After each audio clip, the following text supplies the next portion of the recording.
Alright, so that was a starter from a 2001 Miller two-tone air conditioner.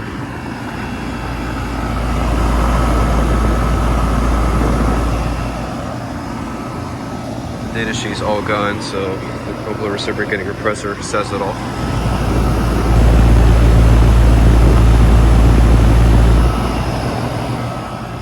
There's barely any airflow coming out of this unit. It's got a universal motor.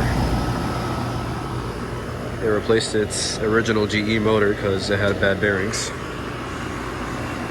And that reed just kicked on.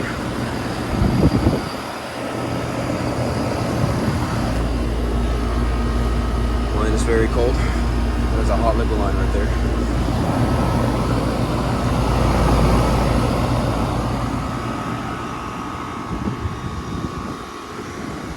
Alright. That's gonna be it for this video. Hope you guys enjoyed.